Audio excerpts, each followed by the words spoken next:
నమస్తే, welcome to power debate. నేను Brahmanaidu. Credit, credibility, capacity, ఇప్పుడు ఈ మూడు పదాలు ఆంధ్రప్రదేశ్ రాజకీయాల్లో చర్చనీయాంశంగా మారాయి. క్రెడిట్ ఎవరికి ఉంది, క్రెడిబిలిటీ ఎవరికి ఉంది, కెపాసిటీ ఎవరికి ఉంది? ప్రత్యేకించి అధికార ప్రతిపక్ష పార్టీల అధినేతల మధ్య నడుస్తున్నటువంటి క్రెడిట్ పోరు అనాలి దీన్ని, లేకపోతే క్రెడిబిలిటీ పోరు. ఎందుకంటే ఆంధ్రప్రదేశ్లో కూటమి ప్రభుత్వం ఏర్పాటై దాదాపు 18 నెలలు దాటింది. ఈ 18 నెలల కాలంలో అబ్జర్వ్ చేస్తే వైఎస్ఆర్ కాంగ్రెస్ పార్టీ చాలా సందర్భాల్లో జగన్మోహన్ రెడ్డి గారిని ఈ కూటమి ప్రభుత్వం అనుసరిస్తుందని, సో జగన్మోహన్ రెడ్డి గారు పెన్షన్ 1000 రూపాయలు పెంచారు, కూటమి ప్రభుత్వం కూడా 1000 రూపాయలు పెంచిందని, అదేవిధంగా అమ్మ ఒడి, ఇక్కడ తల్లికి వందనం అని, భోగాపురం ఎయిర్పోర్ట్ అంశం తీసుకుంటే దాదాపు ఎక్కువ పర్సెంట్ జగన్మోహన్ రెడ్డి గారి హయాంలోనే ఆ ఎయిర్పోర్ట్ నిర్మాణం జరిగిందని, ఇక గూగుల్ డేటా సెంటర్ లాంటివి జగన్మోహన్ రెడ్డి గారు కృషి అని, ఆ తర్వాత వచ్చిన చంద్రబాబు గారి ప్రభుత్వం వాటిల్ని తమ ఖాతాలో వేసుకుందని వైసీపీ నిత్యం వారు మాట్లాడుతున్నటువంటి మాటలు సాక్షాత్తు జగన్మోహన్ రెడ్డి గారు కూడా అనేక సందర్భాల్లో మాట్లాడారు.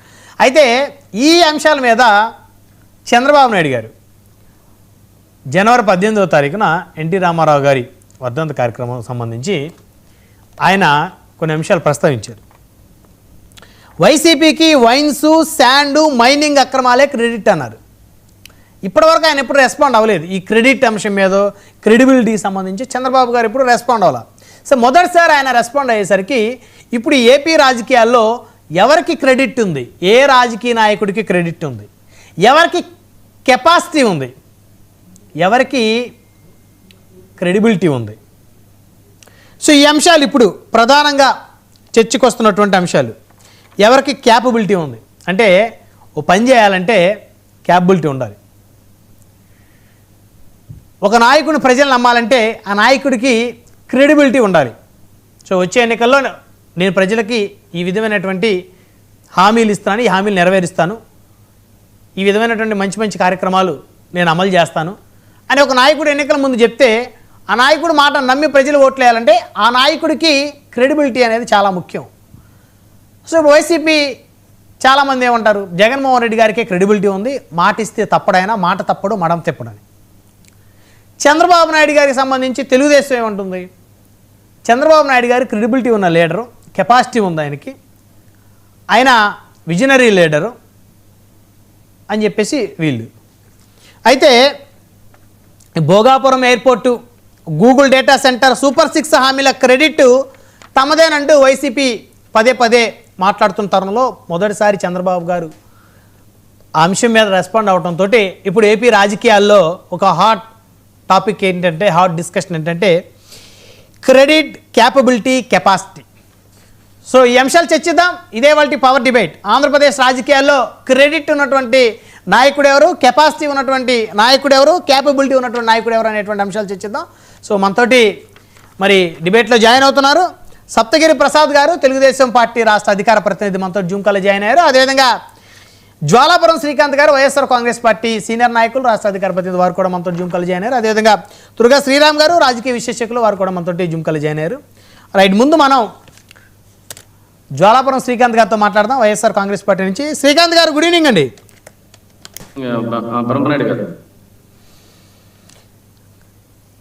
క్రెడిట్ ఎవరికి ఉంది, క్యాపబిలిటీ ఎవరికి ఉంది, కెపాసిటీ ఎవరికి ఉంది శ్రీకాంత్ గారు ఏపీ రాజకీయాల్లో?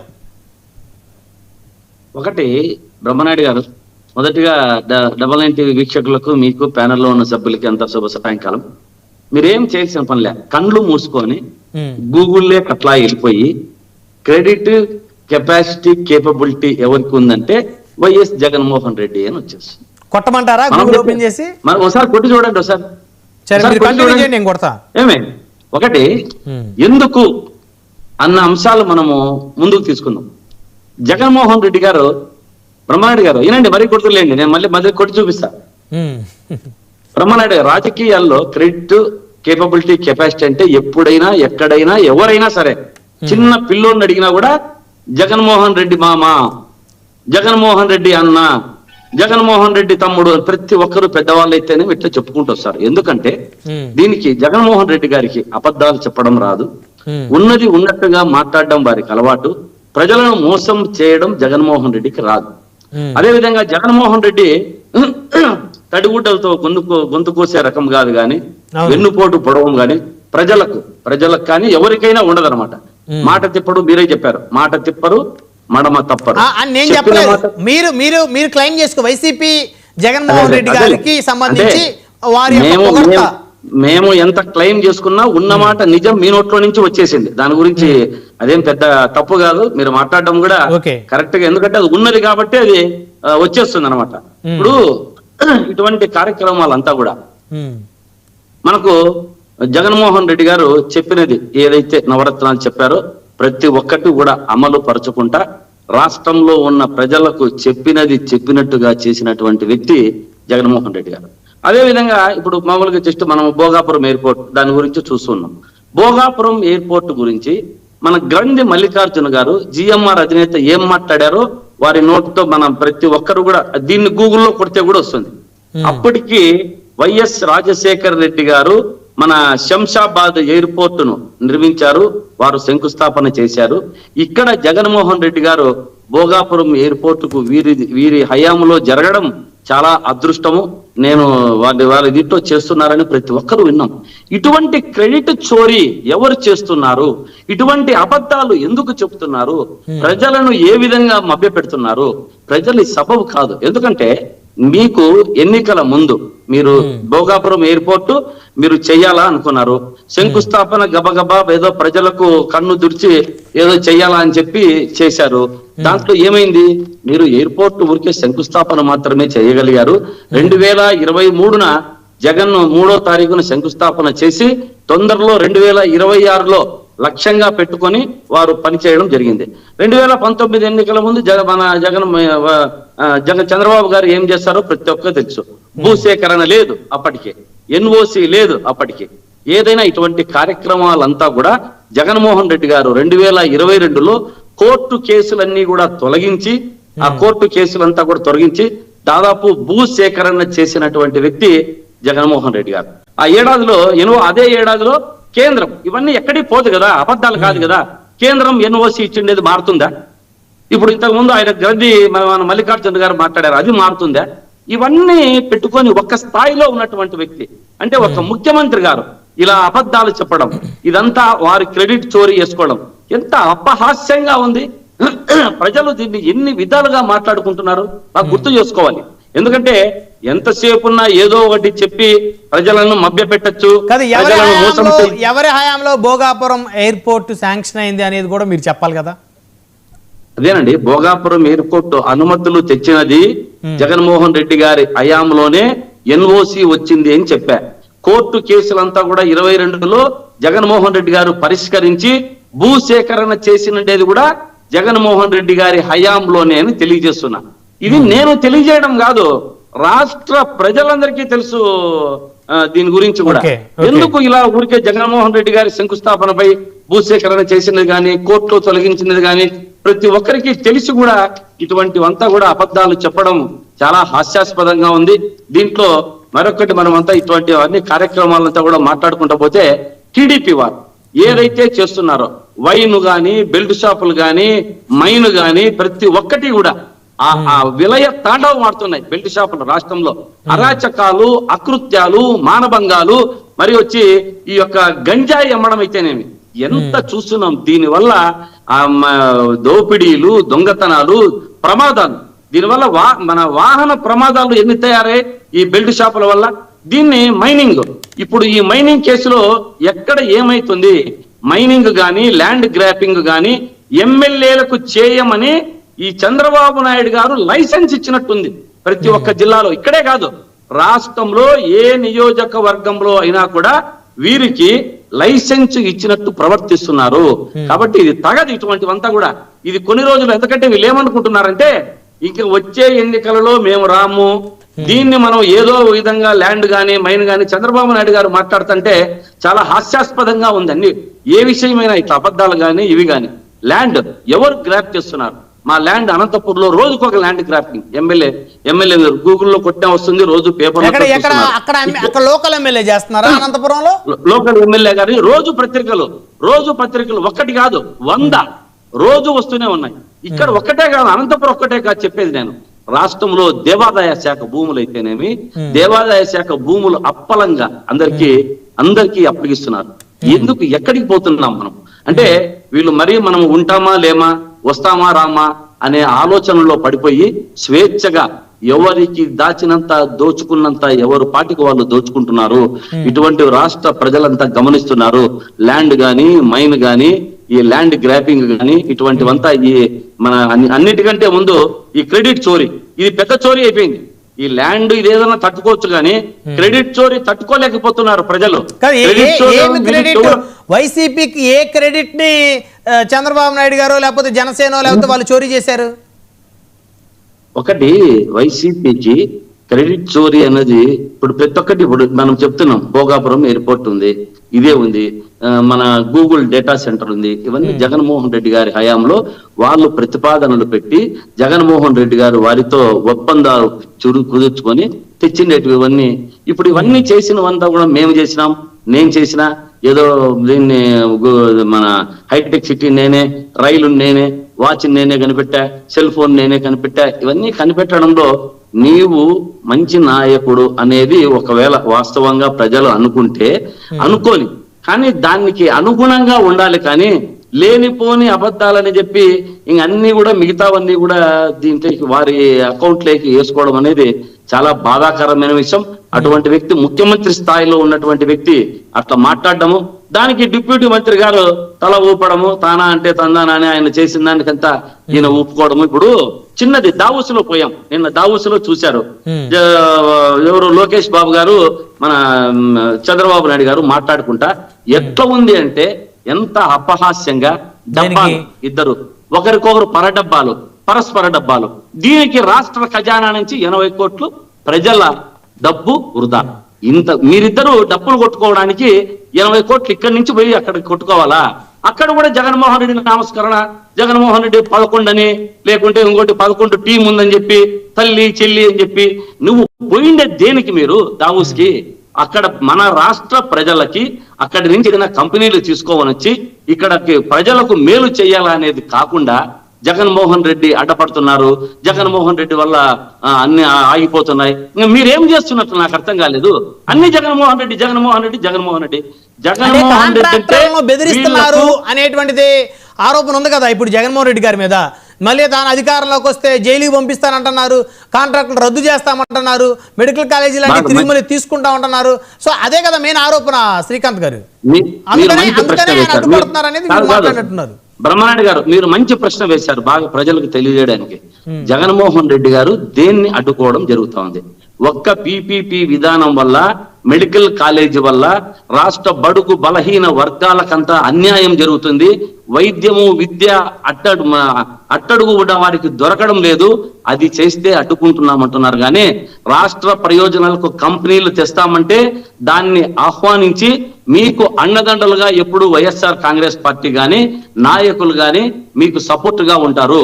మీరు అది చేయడం లేదు. పీపీపీ విధానాన్ని మాత్రమే మేము తప్పుపడుతున్నారు. జగన్మోహన్ రెడ్డి ఉన్నట్టుగా డైరెక్ట్ గా చెప్తున్నారు, మేము దాన్ని ఎవరైనా తీసుకుంటే వచ్చే మా ప్రభుత్వం వస్తే మిమ్మల్ని చేయనేం, అది ప్రజలకు అనుగుణంగా ప్రజల కోసం ప్రజలకు మేము దాన్ని తీసుకొచ్చే విధంగా అందుబాటులో ఉండేటట్టుగా చేస్తాం అని దమ్మున్న వ్యక్తిగా, దమ్మున్న నాయకునిగా, ప్రజల పక్షాన నిలబడే వ్యక్తిగా తెలియజేస్తున్నారు.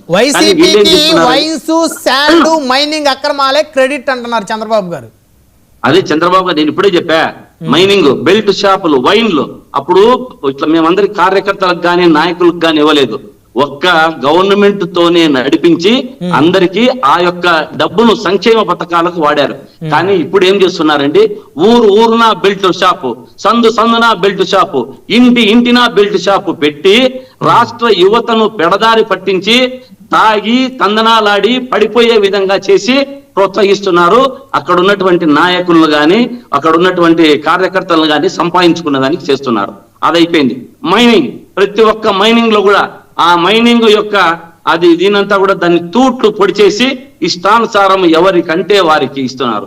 ల్యాండ్ గ్రాపింగ్, ఉన్న ల్యాండ్లన్నీ ఎక్కడైనా స్వచ్ఛందంగా కొట్టి పడేసేదానికి లైసెన్సులు ఇచ్చారు వీళ్ళు, ఎమ్మెల్యేలకు కానీ అక్కడ ఉన్నటువంటి నాయకులు కానీ. ఇటువంటిది తగదు, రాష్ట్ర ప్రజలంతా కూడా దీన్ని గమనిస్తున్నారు అని ఇక్కడ ఉన్నటువంటి నాయకులు గాని ప్రజలు గాని అందరూ తెలుసుకున్నారు అనేది వాస్తవం. రైట్, మళ్ళీ మాట్లాడుదురు.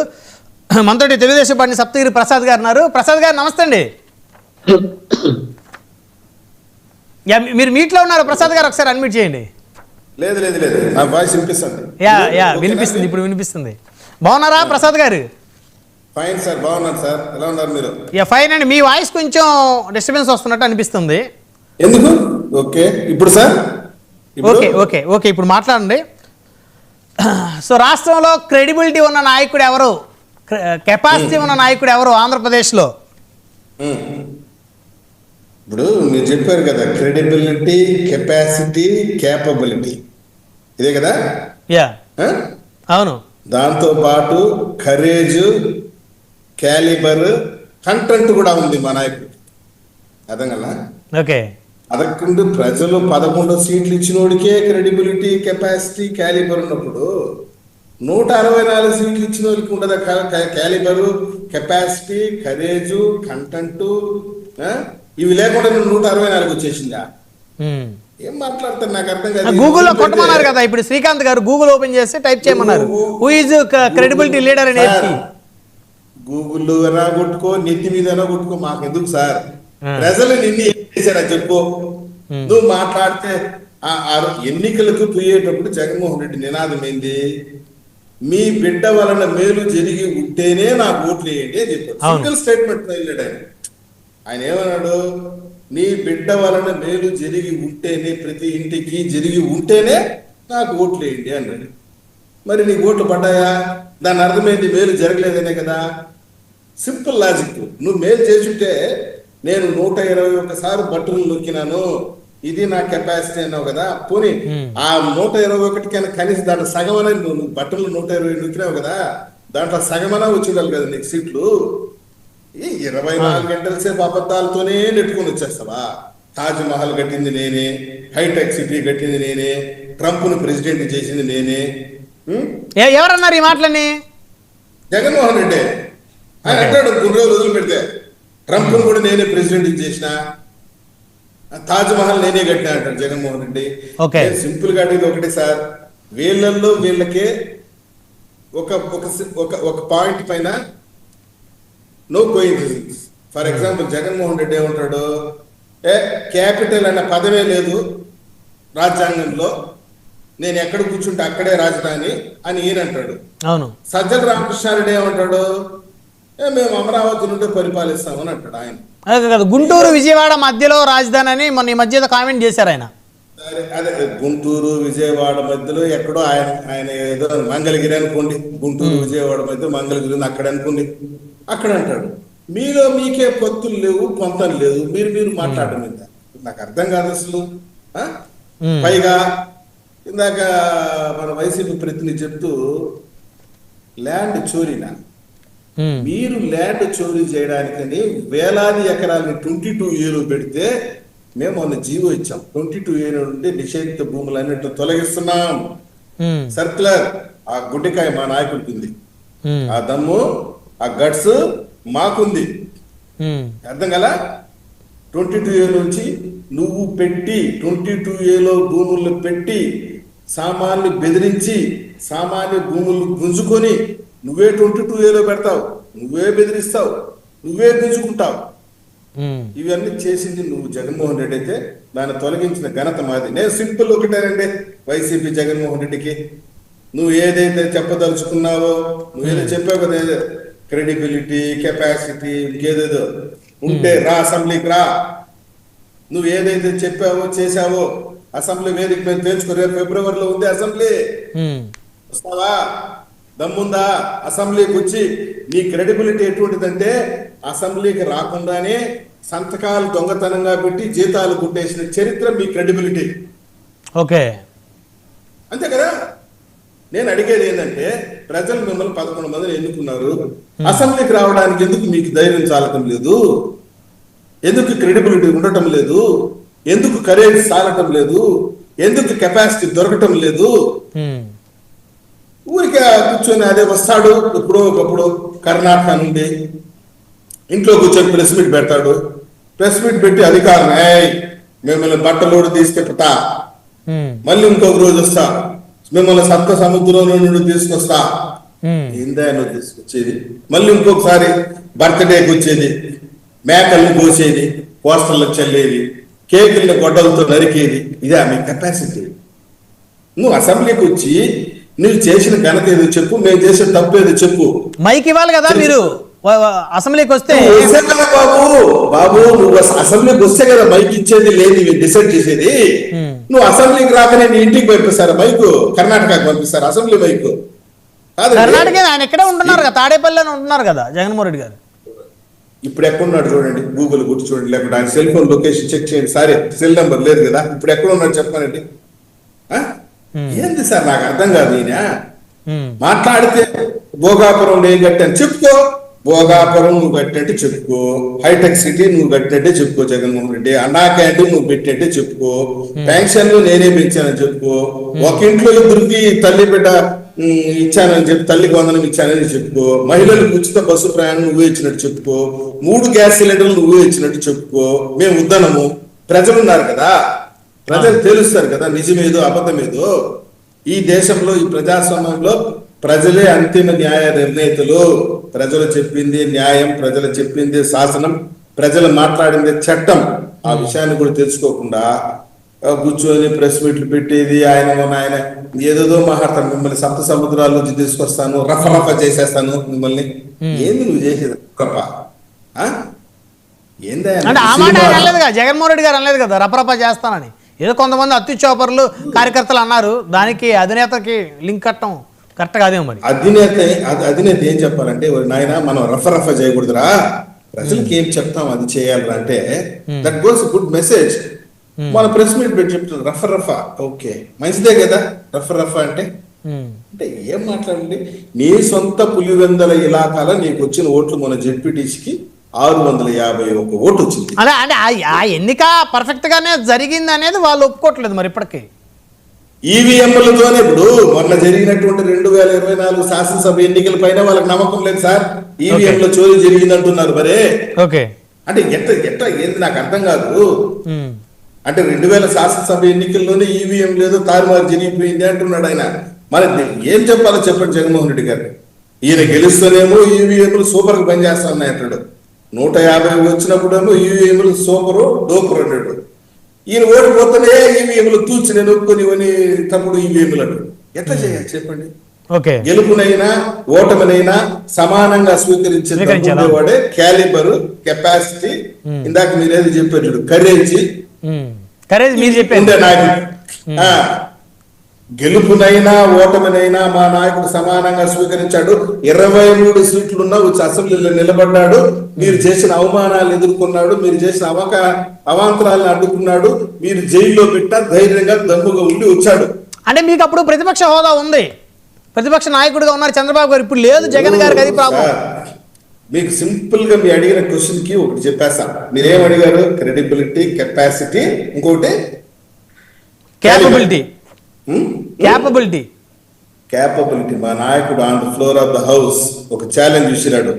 మళ్ళీ ఈ శాసనసభలో అడుగు పెట్టటము అంటూ జరిగితే ముఖ్యమంత్రిగానే పెడతానని చెప్పి సవాల్ విసిరాడు, నిరూపించుకున్నాడు, అసెంబ్లీలో కాలు పెట్టాడు ముఖ్యమంత్రి హోదాలో.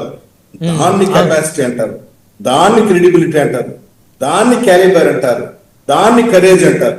అంతేగాని ఊరికే కూర్చునేసి ఈ సినిమా డైలాగులు కొడితే ఇక్కడ ఎవరు భయపడే వాళ్ళు లేరు. చెప్పుకో, భోగాపురం నీ అకౌంట్ వేసుకో, తిరుమల కొండ కూడా నువ్వే కట్టినట్టు నీ అకౌంట్ వేసేసుకో. ప్రజలు ఉన్నారు, అంతిమ న్యాయ నిర్ణేతలు చూస్తున్నారు వాళ్ళు. ఓకే సో మళ్ళీ మాట్లాడుతురు. శ్రీరామ్ గారు ఉన్నారు, రాజకీయ విశేషకులు తురగా శ్రీరామ్ గారు. శ్రీరామ్ గారు నమస్తే అండి. నమస్తే బ్రహ్మనాయుడు. సో ఇప్పుడు సరే, తెలుగుదేశం వైసీపీ ప్రతినిధులు ఖచ్చితంగా ఎవరి అధినేతనే వారు పొగుడుకోవడం అనేది సర్వసాధారణం. సో మా నాయకుడికే కరేజ్ ఉంది, కెపాసిటీ ఉంది, క్రెడిబిలిటీ ఉందని అంటాం. సో మరి ఒక అనలిస్ట్గా మీరేం చెప్తారు సార్? ఈ ఆంధ్రప్రదేశ్ రాజకీయాల్లో క్రెడిబిలిటీ ఉన్నటువంటి రాజకీయ నాయకుడు ఎవరు, క్యాపబిలిటీ ఉన్న రాజకీయ నాయకుడు ఎవరు, సో కెపాసిటీ ఉన్నటువంటి రాజకీయ నాయకుడు ఎవరంటే మీరేం చెప్తారు? ఈ క్రెడిట్, కెపాసిటీ, క్యాపబిలిటీ ఇవన్నీ కూడా ఎవరింట్లోనూ కట్టేసిన ఆవులు, దోళ్ళు, గేదెలు కాదు. ఇవి మారుతూ ఉంటాయి. ఒక్కొక్క సందర్భంలో ఒక్కొక్కలాగా మారుతూ ఉంటాయి. ఆ నాయకులు పనిచేసే విధానం బట్టి ప్రజల్లో వాళ్ళ మీద ఉన్న అభిప్రాయాలు మారుతూ ఉంటాయి. మనం రాష్ట్రం విడిపోయిన సందర్భంలో చూస్తే మీరు చెప్పిన క్రెడిట్, క్రెడిబిలిటీ, క్యాపబిలిటీ అన్ని చంద్రబాబు నాయుడు గారికి ఉన్నాయని చెప్పి ఆ రోజు ఎట్టి పరిస్థితుల్లో చంద్రబాబు నాయుడు గారికి కావాలని చెప్పి రాష్ట్రం విడిపోయిన సందర్భంగా ప్రజలందరూ తెచ్చుకున్నారు. అవును, ఆ రోజు ఆయనకే ఉన్నాయని అందరూ భావించారు. అయితే ఆ తర్వాత 5 సంవత్సరాల పరిపాలనా కాలంలో ఈ ఏపీ అంటే అమరావతి, పోలవరం అని చెప్పారు. అమరావతి కంప్లీట్ కాలేదు, పోలవరం కంప్లీట్ కాలేదు. సరే, పోలవరం అయితే 70% అయిందన్నారు. అమరావతి అక్కడ ఒక 3-4 తాత్కాలికమైన బిల్డింగ్లు, రకరకాల మాటలు వచ్చినాయి. సరే, ఎనీవే అదంతా ఏ రెండు కాల. తర్వాత ప్రత్యేక హోదా అన్నారు. ఆ ప్రత్యేక హోదా అనేది సాధించలేకపోయారు. కేంద్రం మీద ఆ రోజు యుద్ధం చేసే పరిస్థితి ఇలా వచ్చింది. కొంతమంది మీదేమో రోడ్డు మీదకి వచ్చి ఎవరన్నా మాట్లాడితే, ప్రత్యేక హోదా గురించి మాట్లాడితే పీడీ యాక్ట్లు పెడతా అని కూడా చంద్రబాబు నాయుడు గారు చెప్పారు. అవన్నీ చూసిన తర్వాత క్రెడిట్, కెపాసిటీ, క్యాపబిలిటీ ఇవన్నీ ఏవైతే అనుకున్నామో అవన్నీ ఈయన మిస్ అయ్యారు అని చెప్పి ప్రజలందరూ భావించి ఆ క్రెడిట్, ఆ కెపాసిటీ, ఆ క్యాపబిలిటీ అనేది జగన్మోహన్ రెడ్డి గారిలో చూశారు. ఎందుకంటే ఈయన రాజశేఖర రెడ్డి గారి బిడ్డ. ఈయన ఒక ఛాన్స్ ఇస్తే కనుక నేను వాళ్ళ నాన్నగారి కన్నా బ్రహ్మాండంగా పరిపాలిస్తున్నాను అంటున్నాడు. సో అందరూ రోడ్ల మీద పెద్ద పాదయాత్ర చేస్తున్నాడు, వాళ్ళ నాన్న పాదయాత్ర చేస్తున్నాడు. సో ఇవన్నీ కూడా ఈయనలో కనపడినాయి. అప్పుడు ప్రజలందరికీ కనపడినాయి. మీరు చెప్పిన 3 లక్షణాల్లో కనపడినాయి. ఆయనకి బ్రహ్మాండమైన మెజారిటీ ఇచ్చారు. అవును, 19లో మెజారిటీ ఇచ్చారు. ఆ రోజున మీరు చెప్పిన 3 లక్షణాలు జగన్మోహన్ రెడ్డి గారికి షిఫ్ట్ అయినాయి. చంద్రబాబు నాయుడు గారి దగ్గర ఎన్నికల ముందు షిఫ్ట్ అయ్యి జగన్మోహన్ రెడ్డి గారికి వచ్చినాయి ఇవన్నీ. మీరు 3 లక్షణాలు ప్రజలు ఆపాదించుకున్నారు. ఆపాదించుకున్న తర్వాత ఈయన బటన్ నొక్కడం కార్యక్రమం తప్ప మిగతా కార్యక్రమాలు ఏమి చేయటం అనేది ఎక్కడ కనిపించదు ప్రజలు.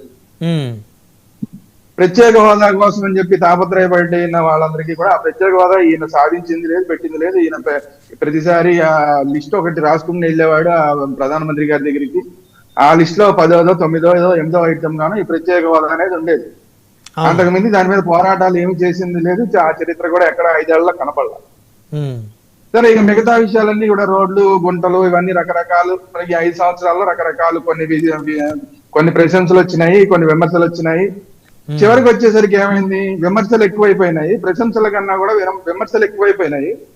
మళ్ళీ మీరు చెప్పిన క్రెడిట్, కెపాసిటీ, క్యాపబిలిటీ ఇవన్నీ కూడా ఈయనలో లేవు. మనం ఏదో ఈయన ఏదో చేస్తాం అనుకున్నాం, ఈయన కూడా చేయలేకపోయాడు. ఇప్పుడు ఇదేదో కూటమి అంట, ఈ కూటమి ముగ్గురు కలిశారు ఈసారి. పవన్ కళ్యాణ్ గారు కూడా అసలు కలిశాడు ఈసారి. బీజేపీ కేంద్రంలో అధికారంలో ఉంది. వీళ్ళందరూ కనుక వస్తే కనుక మళ్ళీ మనకి ఆ ప్రత్యేక హోదా, డబుల్ ఇంజిన్ సర్కార్ అంటున్నారు కాబట్టి మళ్ళీ ఆ ప్రత్యేక హోదాలు ఇవన్నీ వచ్చేస్తాయేమో, విభజన హామీలు అన్ని వచ్చేస్తాయేమో, అమరావతి, పోలవరం ఇవన్నీ కంప్లీట్ అయిపోతాయేమో. సరే, భోగాపురం ఎయిర్పోర్ట్ గురించి మళ్ళీ మాట్లాడదాం. ఇవన్నీ వస్తాయేమో అని చెప్పి మళ్ళీ మీరు చెప్పిన 3 లక్షణాలని ఆ జగన్మోహన్ రెడ్డి గారి నుంచి షిఫ్ట్ చేసి మొత్తం కూటమి ప్రభుత్వానికి తీసుకొచ్చి అంటగట్టారు ప్రజలు. ఇప్పుడు వచ్చి 2 ఏళ్ళు అయింది. అవును, ఈ 20 నెలలు 18 నెలలు దాదాపు సుమారుగా 2 ఏళ్ళు అనుకోండి, కొద్దిగా అటు ఇటుగా 2 ఏళ్ళు. ఈ 2 ఏళ్ళు అవుతున్న సందర్భంలో మళ్ళీ ఏంట్రా బాబు అంటే ఇప్పుడు అందరూ మళ్ళీ సందిగ్ధంలోకి వెళ్ళారు. ఇప్పుడు లేదని కాదు, చంద్రబాబు నాయుడు గారికి క్రెడిట్ లేదని కాదు, కెపాసిటీ లేదని కాదు, క్యాపబిలిటీ లేదని కాదు. కానీ ఇప్పుడు ప్రస్తుతానికి సందేహంలో ఉంది అంతా. 2 సంవత్సరాలకే సందిగ్ధంలోకి వెళ్ళిపోయారా సార్ ప్రజలు? అంటే అదే మిడిల్లో ఉన్నారు. ఇప్పుడు 2 సంవత్సరాలు అయిన తర్వాత మిడిల్లో ఉన్నారు. ఇప్పుడు జగన్మోహన్ రెడ్డి గారికి అవన్నీ వచ్చాయని చెప్పట్లా, దగ్గర నుంచి అవి పోయాయని చెప్పట్లా. ఓకే. ఇప్పుడు ఇప్పుడు ఆలోచనలో పడ్డారు. ఏంటి ఇప్పుడు మళ్ళీ ఆయన అనుకున్నాం కాదు, ఈయన అనుకున్నాం, మళ్ళీ కాదు ఈయన అనుకున్నాం. ఇప్పుడు మళ్ళీ ఏంటి పరిస్థితి అంటే, ఇప్పుడు ఇందాక మన వైసీపీ మిత్రులు చెప్పినట్టు మళ్ళీ పాత రోజుల్లాగే ఆ జగన్మోహన్ రెడ్డి టైంలో లిక్కర్ స్కామ్ జరిగింది, ఆయన క్రెడిబిలిటీ పోయింది. గతంలో ఈ చంద్రబాబు నాయుడు గారు ఉన్నప్పుడు బెల్ట్ షాపులు ఉన్నాయి, ఆయన క్రెడిబిలిటీ పోయింది. మళ్ళీ ఇప్పుడు వచ్చిన తర్వాత పోనీ ఏమన్నా ఉందంటే, ఇప్పుడు మళ్ళీ బెల్ట్ షాపులు వ్యవహారాలు మళ్ళీ సేమ్ పాత దందా అంతా మళ్ళీ నడుస్తోంది. ఓకే. సో దీని వల్ల మళ్ళీ ఆలోచనలో పడుతున్నారు ప్రజలు. అలాగని చెప్పి అసలు ఏమీ జరగట్లేదా అంటే, దావోస్ గురించి మన వైసీపీ మిత్రులు గుర్తు చేశారు. అప్పుడు జగన్మోహన్ రెడ్డి గారి టైంలోనేమో మన గుడివాడ అమర్నాథ్ చల్లేస్తుంది అక్కడ, మాకు నేను స్నానం కూడా చేయలేకపోయాను అని మాట్లాడిన ఆ మంత్రిని చూసాం ఆ రోజు దావోస్. కానీ చంద్రబాబు నాయుడు గారు ఉన్నప్పుడు దావోస్కి వెళ్ళి ఎలాగా ప్రయత్నాలు చేశారు, గతంలో ఎలా చేశారు, మధ్యలో ఎలా చల్లేసి వీళ్ళు వెళ్ళలేకపోయారు. తర్వాత మళ్ళీ చలిని కూడా తట్టుకొని చలి ఉందనే మాట ఎక్కడ రాకుండా మళ్ళీ వీళ్ళు దావోస్ కి గత సంవత్సరం ఎలా వెళ్ళారు, ఈ సంవత్సరం వెళ్ళారు. ఎన్ని తీసుకొచ్చే ప్రయత్నాలు చేస్తున్నారు. సక్సెస్ అయ్యాన్ని కూడా నేను చెప్పను, ప్రయత్నాలు అయితే ఖచ్చితంగా బాగా చేస్తున్నారు. ఆ ప్రయత్నాలు బాగా చేస్తున్నారు. ఓ పక్కన ఈ ప్రయత్నాలు బాగా చేస్తున్నారు, ఓ పక్కన పాత చంద్రబాబు నాయుడు గారి గవర్నమెంట్ టైంలో ఏవి తప్పులు జరిగినాయో ఆ తప్పులు మళ్ళీ కంటిన్యూ అవుతున్నాయి. పోలవరం ఏమో కంప్లీట్ అవుతుందా అవదా అనేది ఇంకా సందిగ్ధంలోనే ఉంది. ఇంకా నిన్న కూడా మళ్ళీ విదేశీ నిపుణులు మళ్ళీ వచ్చి నిన్న పరిశీలిస్తున్నారు. ఇది ఎప్పుడు అవుతుందో తెలియదు. అమరావతి చూస్తేనేమో అమరావతి ఈసారి తాత్కాలికమైన 4 బిల్డింగులు పోయి, తాత్కాలిక బిల్డింగ్ 4 బిల్డింగ్ తో పాటు ఇంకో పర్మనెంట్ బిల్డింగ్ 4, 5, 10 వచ్చే పరిస్థితి ఉంది. కానీ పూర్తిగా అమరావతికి కంప్లీట్ అయ్యే పరిస్థితి కనిపించట్లా. మన ప్రత్యేక హోదా ఏమైందిరా బాబు అని మళ్ళీ మొన్నటిదాకా మాట్లాడినారు. 2 సంవత్సరాలు తెలుగుదేశం పార్టీ ఎన్నికల మేనిఫెస్టోలో కూడా అంశం లేదనుకుంటా కదా సార్ ప్రత్యేక హోదా. అదే అంటున్నా నేను, వీళ్ళు పోరాడిందంటే జగన్మోహన్ రెడ్డిని విమర్శించారా లేదా? ఇప్పుడు నేనేం చెప్పాను, ప్రధానమంత్రి నంబర్ ఉందని మాట్లాడిన వాళ్ళలో మొత్తం అందరూ ఉన్నారు కదా, అందరూ ఆయన హామీ ఇచ్చారు కాబట్టి ఆయన్ని విమర్శించారు. అదే వీళ్ళు ఎప్పుడైతే కూటమి కట్టారో, కూటమి కట్టంగానే దాని గురించి మాట్లాడడం మానేశారు. వీళ్ళు మాట్లాడడం మానేశారు కదా. ప్రత్యేక హోదా అనేది ప్రజల దృష్టిలోంచి ఎప్పుడు పోదండి. ఆంధ్రప్రదేశ్ ప్రజల దృష్టిలో నుంచి ప్రత్యేక హోదా అంశం ఎప్పటికీ పోదు. ఎప్పుడైనా అది మాకు వస్తేనే మేము బాగుపడతాము. ఎందుకంటే పక్క రాష్ట్రాన్ని చూస్తున్నాము, హైదరాబాద్ ఎంత డెవలప్ అవుతోంది, సిటీ పక్క సిటీ, 2 సిటీలు కాస్త 3 సిటీలు, 3 సిటీలు కాస్త 4 సిటీలు అయ్యే పరిస్థితి హైదరాబాద్ లో ఉంటే, మనం ఒక సిటీ కట్టుకోలేని పరిస్థితుల్లో మనం ఉన్నాం. విశాఖపట్నాన్ని ఎలా డెవలప్ చేసుకోవాలా అని చెప్పి ముఖ్యమంత్రి గారు అబ్బాయి వీళ్ళందరూ తలకిందులుగా తపస్సు చేస్తారు, ప్రయత్నాలు చేస్తున్నారు. ప్రయత్నాలు చేయట్లేదు, ఖచ్చితంగా బ్రహ్మాండంగా ప్రయత్నాలు చేస్తున్నారు. ఇవన్నీ జరుగుతున్నా కూడా ఎలాగైతే అభివృద్ధి కార్యక్రమాల విషయంలో కొంత సాటిస్ఫాక్షన్ కనబడుతుందో గతం కన్నా, ఇలాగే ఈ ఎమ్మెల్యేలు చేస్తున్న వ్యవహారాలు కానీ, ఈ ప్రత్యేక హోదా గురించి మాట్లాడకపోవడం గురించి కానీ, ఇప్పుడు ఈ రోజు కూడా స్టీల్ ప్లాంట్ విషయంలో కార్మికులు రోడ్ల మీద కూర్చుని ఉండటం కానీ, ఇవన్నీ చూసిన తర్వాత అనుమానాలు కంటిన్యూ అవుతున్నాయి.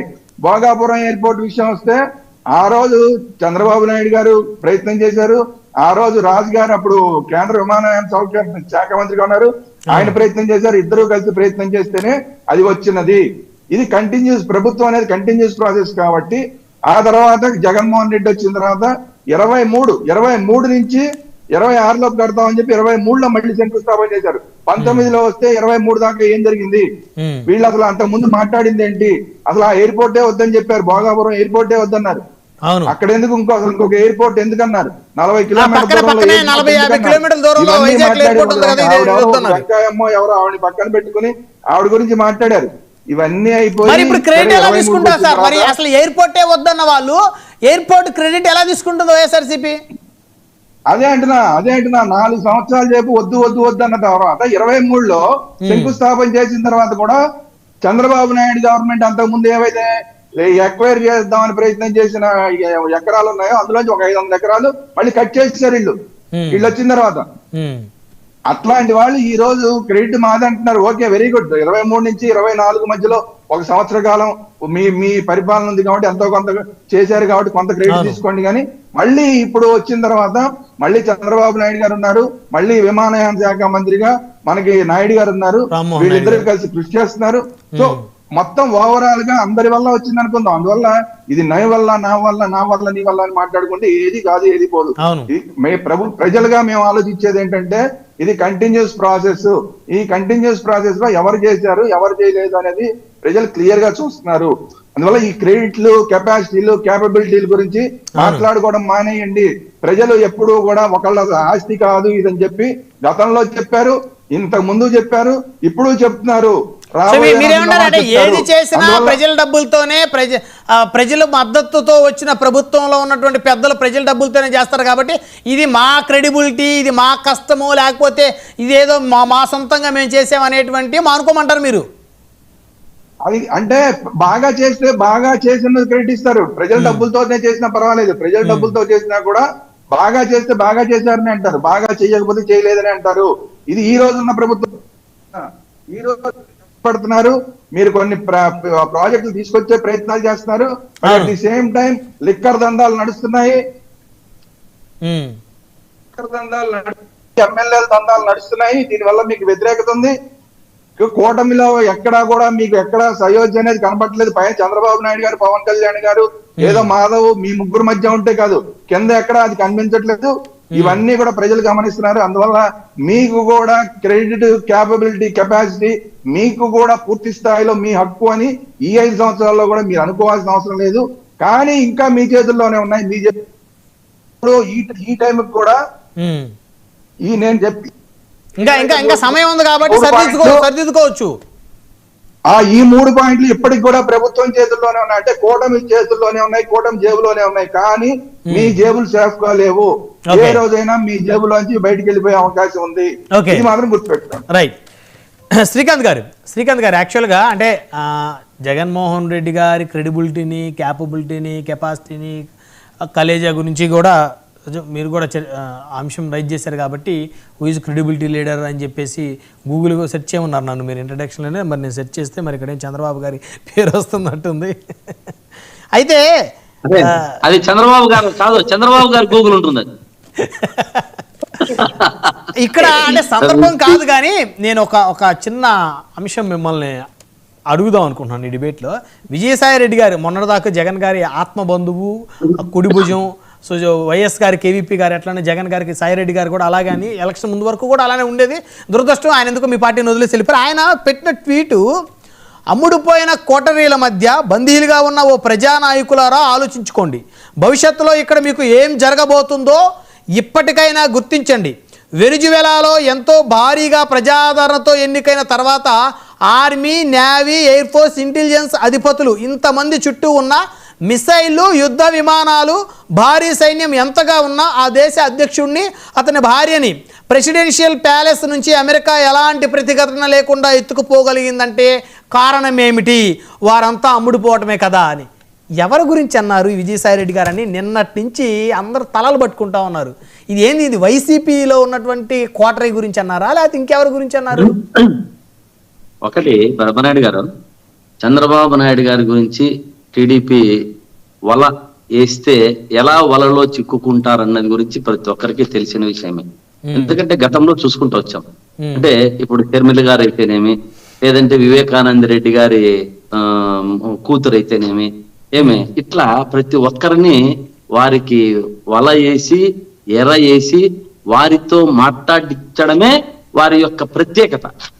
దాంట్లో విజయసాయి రెడ్డి గారు ఏం మాట్లాడినా, రేపు పొద్దున్నే ఇంకొకరు ఏం మాట్లాడినా అది దాని గురించి పెద్దగా పరిగణలోకి తీసుకోవాల్సిన పని లేదు. ఎందుకంటే ఇది చేస్తున్నది ఎవరు, చేసేది ఎవరు, ఎందుకోసం, ఎవరి కోసం అన్న విషయాలు రాష్ట్ర ప్రజలందరికీ తెలిసిన విషయమే.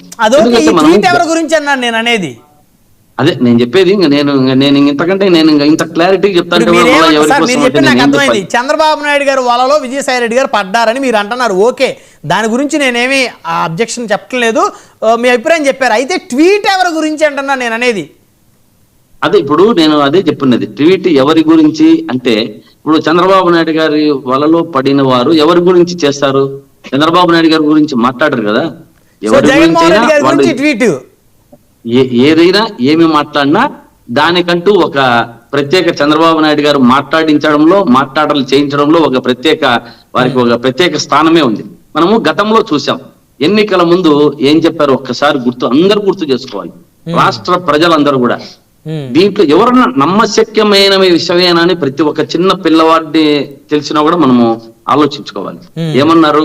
పాస్బుక్ల పైన జగన్మోహన్ రెడ్డి గారి పేరు ఉంటే, ఫోటో ఉంటే ఈ భూమి జగన్మోహన్ రెడ్డికి చెందుతుంది, ఇంకా మీకు లేదు అన్నారు. అంటే ప్రజలు ఎంత తిక్కవాళ్ళని చేసి చెందుతుంది జగన్మోహన్ రెడ్డి గారికి పాస్బుక్ మీద చంద్రబాబు నాయుడు గారు ఒకసారి కొట్టి చూడండి. చంద్రబాబు నాయుడు గారు పాస్బుక్ల పైన మీ పేరు ఆయన ఫోటో వేసుకుంటున్నాడు. ఆ భూములు మీకు దక్కవు, అవి వెళ్ళిపోతాయి అన్నారు. ఇప్పుడు రాష్ట్రంలో ఉన్న ప్రతి భూమి మీద ఆయన ఆ రోజు ముఖ్యమంత్రిగా ఉన్నారు కాబట్టి ఆయన ఫోటో ఉంది. అందరు భూములు లాగేసుకుంటారా జగన్మోహన్ రెడ్డి గారు? అదే నేను చెప్తున్నది. ఒక ముఖ్యమంత్రి స్థాయిలో ప్రజలను మభ్యపెట్టి, ప్రజలను మోసం చేసి మాట్లాడే విధానంలో చిన్న ఎగ్జాంపుల్. ఇప్పుడు పేటిఎం ఉంది, పేటిఎం పైన పేటిఎం కర్ర ఉంటాం, ఎవరి పేరు ఉంటుంది దాని మీద? ఫోటో మహేష్ బాబు గారి పేరు ఉంటుంది. అంటే మనం కొడితే డబ్బులు మహేష్ బాబు పోతాయా? ఎంత ప్రజలు పిచ్చి వాళ్ళని మాట్లాడతారండి.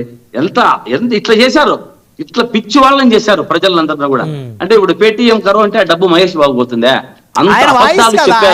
ఇచ్చారు దానికి ఆయన వాయిస్ ఇచ్చారు కదా. ఇప్పుడు మనం పేమెంట్ చేస్తే వాయిస్ అదే వాయిస్ ఇచ్చారు. అయితే జగన్మోహన్ రెడ్డి గారి ఫోటోతో పాటు ప్రభుత్వం ఎంబ్లం కూడా ఉంది.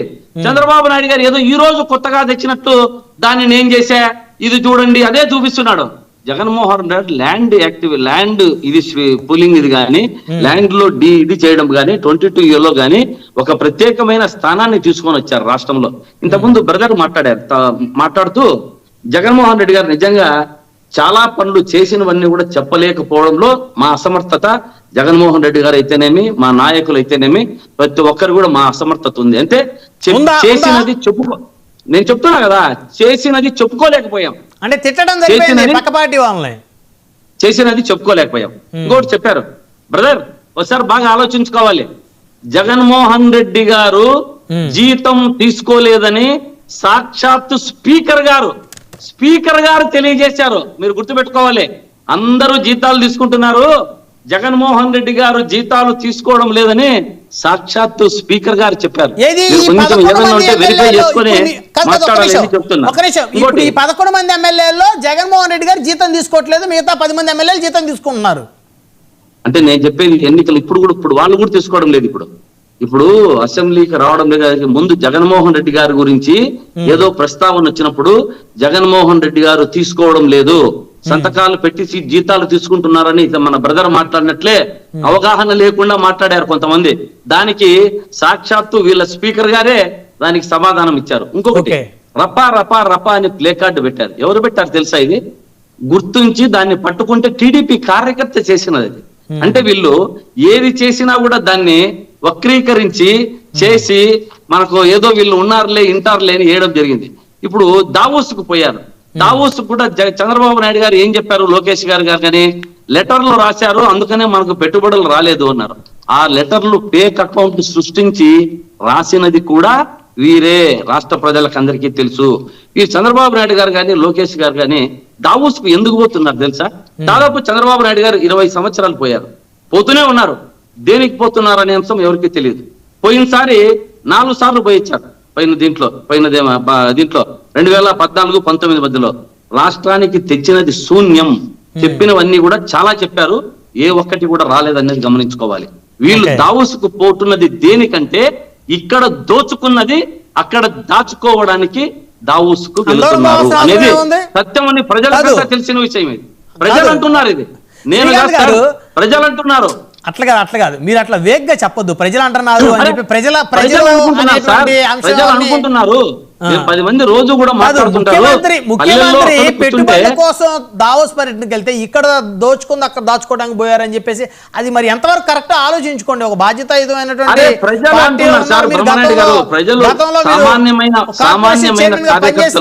సామాన్యమైన ప్రజలు కూడా ఈ యొక్క విషయాన్ని మాట్లాడుకుంటున్నారు. అందుకంటే అంత అర్థం చేసుకోవాలి. ఒకటి దీనికి ఎగ్జాంపుల్ చెప్తాం. 2000 మన దీనికి వచ్చినప్పుడు 2014-13 మధ్యలో బాబు గారు 4 సార్లు పోయారు. భారీ పెట్టుబడులు ఆకర్షించారంటూ ప్రతి ఒక్క చోట చెప్పుకుంటూ వచ్చారు. 2015లో మెగాసాఫ్ట్ గాని బిల్ గేట్స్ సిఇఓతో సత్యనాదెన్లతో చాలా మీటింగ్లు అన్నారు. అది జరిగింది ఏం లేదు.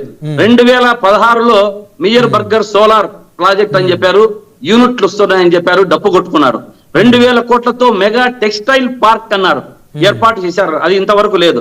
2017లో జనరల్ అట్లాంటిక్ తో 43,000 కోట్లతో పెట్టుబడులను రాశారు. ఏది ఇంతవరకు రాలేదు. ఇవన్నీ కూడా ఊరికే పేపర్ మీద చెప్పుకోవడానికి మళ్ళా 2018లో కృష్ణపట్నం వద్ద మన సౌదీ మన ఆరామ్ కంపెనీతో చమురు శుద్ధి కర్మాగారానికి పోయారు. ఏది జరిగింది సార్? 2019లో JSWతో 3,000 కోట్లతో పెట్టుబడులు అన్నారు ఎన్నికల ముందు. నేను చెప్పినవి చాలా తక్కువ చెప్పా. నేను చెప్పినవి ఏదో 5-6 ఇంపార్టెంట్ గా చెప్పా. దావోస్ అప్పట్లో 4 సార్లు వెళ్ళి ఇవన్నీ కూడా ప్రక్రియ స్టార్ట్ చేశారు. ప్రజలను మభ్యపెట్టారు, ప్రజలను మోసం చేశారు. ఏ ఒక్కటి కూడా జరగలేదు దావోస్ పర్యటనలో.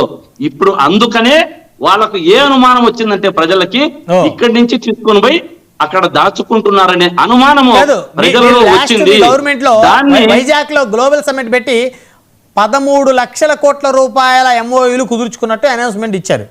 ఆ 13 లక్షల కోట్ల రూపాయల MOUలు గ్రౌండ్ అయినయా లేదా ఏంటి అనే దాని గురించి కూడా ప్రజలు ఆలోచిస్తారు, చర్చించుకుంటారు. చెప్పండి. జగన్మోహన్ రెడ్డి గారు కాదు 2022లో ఒక్కటి చెప్తా.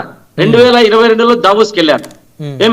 బయో ఇథనాల్ ప్లాంట్ రాజమండ్రిలో 200 కోట్లతో ప్రారంభించారు, చెప్పారు, చేశారు. 60,000 కోట్లతో అదానీ గ్రూప్ తో గ్రీన్ ఎనర్జీకి చేశారు.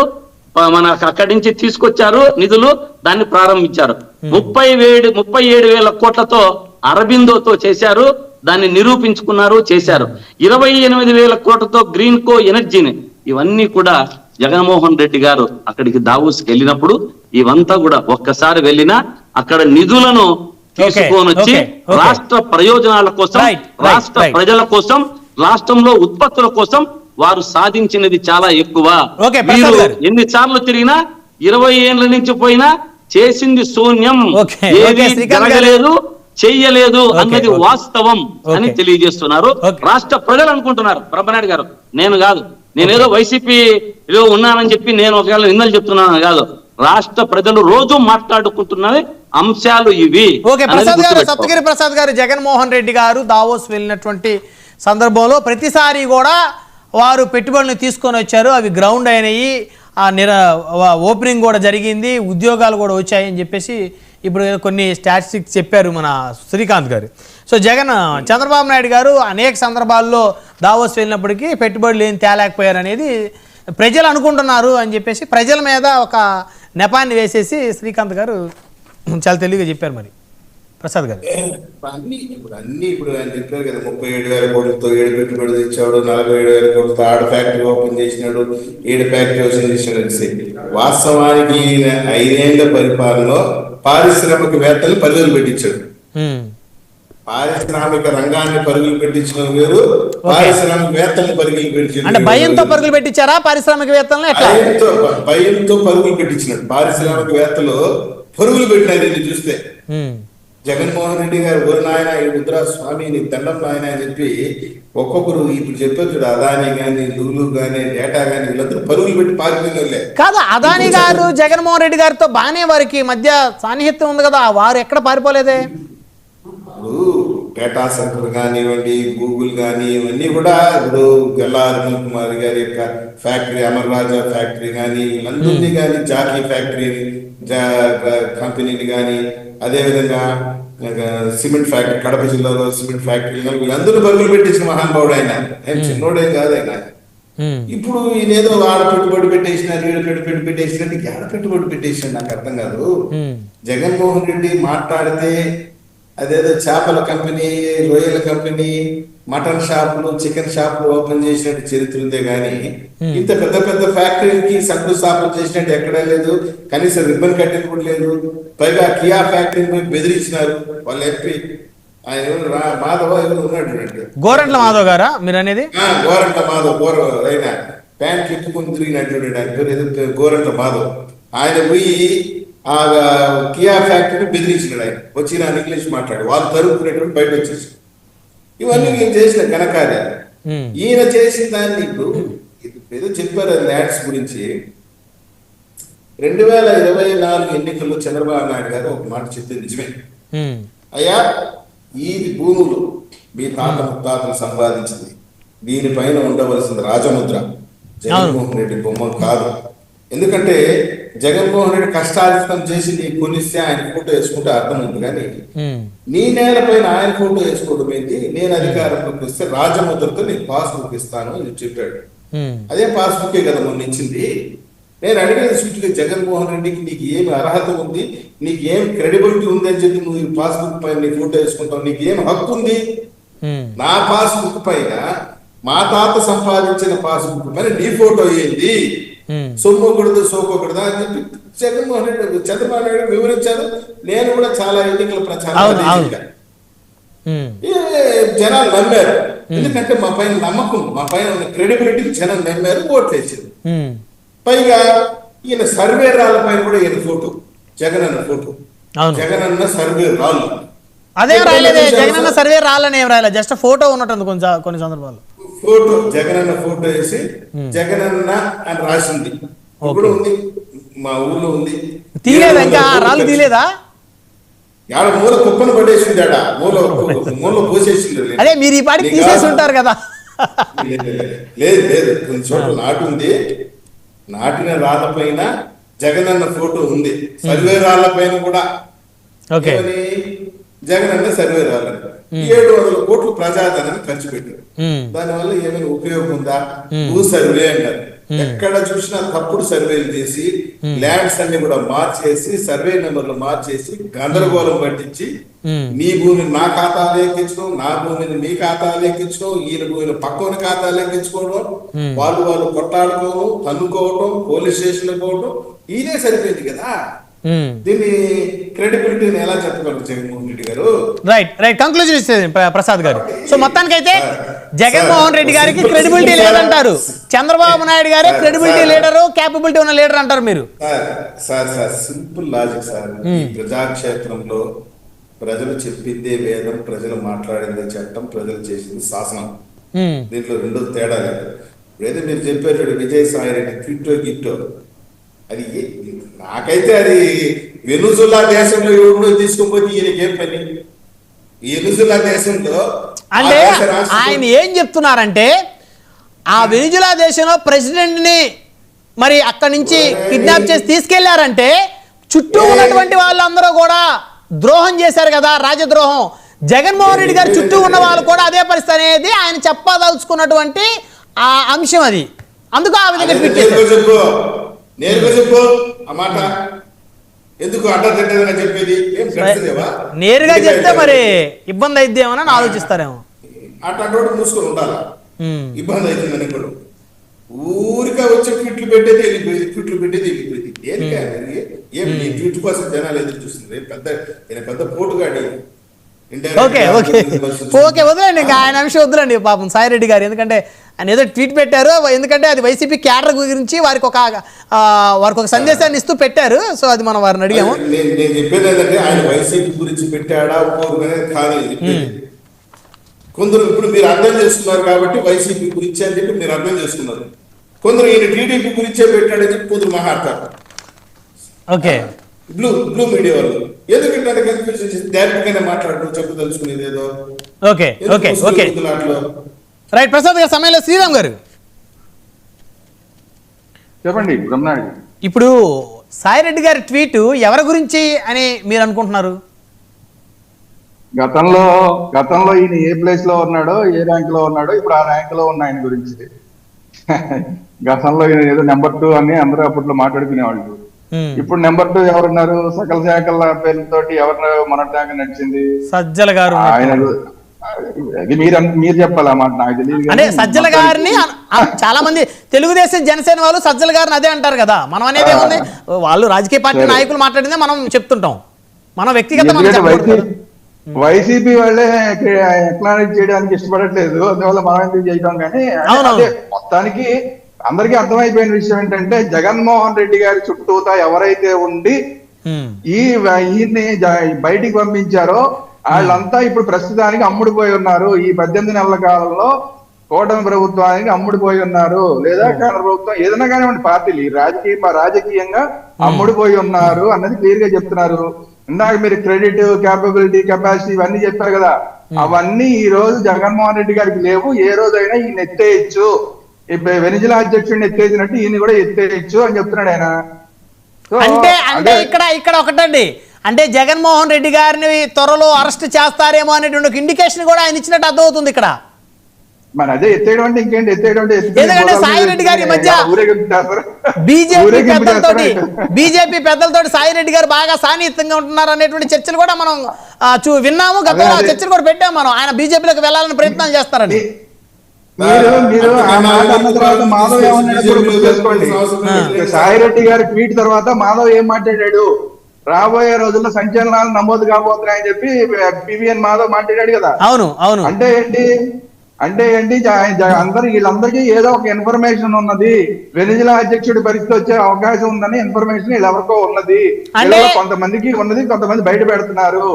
ఇది క్లియర్ గా ఆయన ఇండికేషన్ ఇస్తున్నాడు. మిగతా వాళ్ళందరూ నేను సర్దుకున్నట్టు మిగతా వాళ్ళందరూ సర్దుకుంటారు అబ్బాయి అని చెప్తున్నాడు వైసీపీలో నుంచి.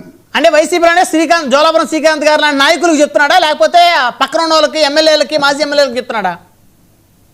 శ్రీకాంత్ ఎందుకంటే వెళ్ళండి, కానీ శ్రీకాంత్ గారి గురించి కాదండి, మామూలుగా జాగ్రత్త పడదలుచుకున్న వాళ్ళందరూ జాగ్రత్త పడండి. నేను జాగ్రత్త పడిపోయాను అబ్బాయి, నేనైతే జాగ్రత్త పడిపోయాను, మీరు కూడా జాగ్రత్త పడండి అని చెప్తున్నాడు ఆయన. పరిస్థితి వెనిజులా అధ్యక్షుడి పరిస్థితి అని చెప్తున్నాడు. ఈ పక్కనున్న ఎవరైతే ఇప్పుడు శ్రీకాంత్ గారు లాంటి వాళ్ళు ఎవరినైతే నమ్ముకుని ఉన్నారో ఇంకా అలాంటి వాళ్ళందరూ అమ్ముడుపోయారని ఆయన చెప్తున్నాడు. నాకు సంబంధం లేదు, ఆయన చెప్తున్నాడు అమ్ముడుపోయారు, మీరు జాగ్రత్త పడండి అబ్బాయి, మీరు ఎవరినైతే నమ్ముకున్నారో వాళ్ళందరూ ఆల్రెడీ అమ్ముడుపోయారని చెప్తున్నాడు ఆయన. ఆల్రెడీ వాళ్ళందరూ అమ్ముడుపోయారు, అసలు ఆయన్ని ఎత్తేస్తారు అనేది ఆయన అర్థం అనేది మీ అభిప్రాయం, ఆ భావన మీరు చెప్తుంది. అలా కనిపిస్తుంది, దాంట్లో ఎవరు ఎలా చూస్తే అలా కనిపిస్తుంది. మన శ్రీకాంత్ అలా కనిపించకపోవచ్చు, కానీ మొత్తం జరిగిన తర్వాత అవును కదా ఆ రోజు ట్వీట్ పెట్టారు కదా, మాధవ్ గారు కూడా చెప్పాడు కదా అని తర్వాత ఏమని అనుకుంటారేమో మనకు తెలియదు. ఎందుకంటే మళ్ళీ ఇంకోసారి మనం మాట్లాడుకున్నప్పుడు తెలుస్తుంది. సో అందువల్ల జాగ్రత్త పడండి అని చెప్తున్నాడు ఆయన. జాగ్రత్త పడతారా లేదా అది వాళ్ళ ఇష్టం. రైట్ సమయం లేదండి. ధన్యవాదాలు అండి చర్చలో పాల్గొన్నందుకు. జ్వాలాపురం శ్రీకాంత్ గారు, సప్తగిరి ప్రసాద్ గారు, తుర్గా శ్రీరామ్ గారు, అందరికీ పేరు పేరు ధన్యవాదాలు. మరి ఇది ఇవాల్టి పవర్ డిబేట్. చూస్తూనే ఉండండి 19 NTV.